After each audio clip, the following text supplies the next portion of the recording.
social relations and investments. Pia ningezungumza rasilimali ya mahusiano ya kijamii katika uwekezaji. Just the mere fact that we are here now. Na mfano kama tuko hapa leo, that God has gathered us in this cluster. Mungu ametukusanya katika cluster hii. He has already given you resources. Na amekupa wewe mtaji, rasilimali. Tomorrow, kesho, some of you, baadhi yenu, some of us, baadhi yetu will benefit from this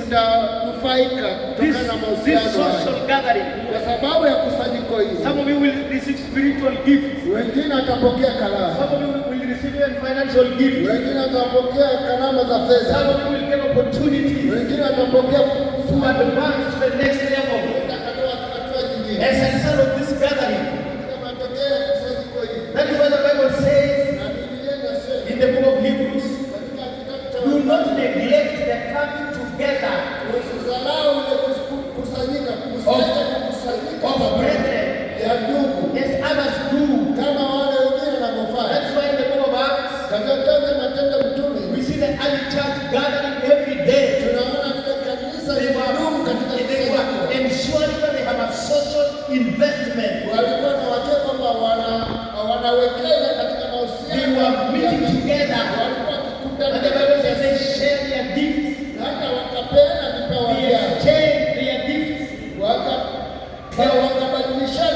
There was no one who was more poor than the other. No one was more richer than the other.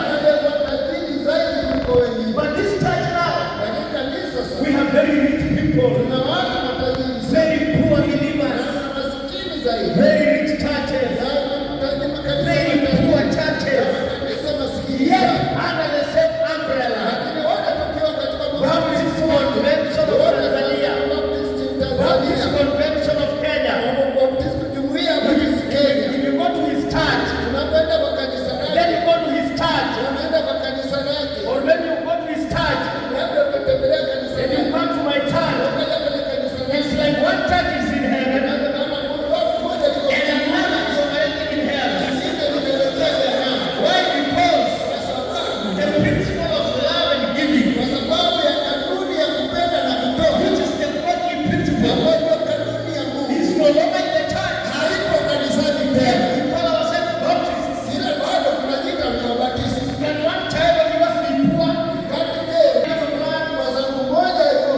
And you give another a quarter. So those are some of the resources that I will speak. I will speak about 10 resources. How do you spend your time? Some of you are where you are because of how you spend your time.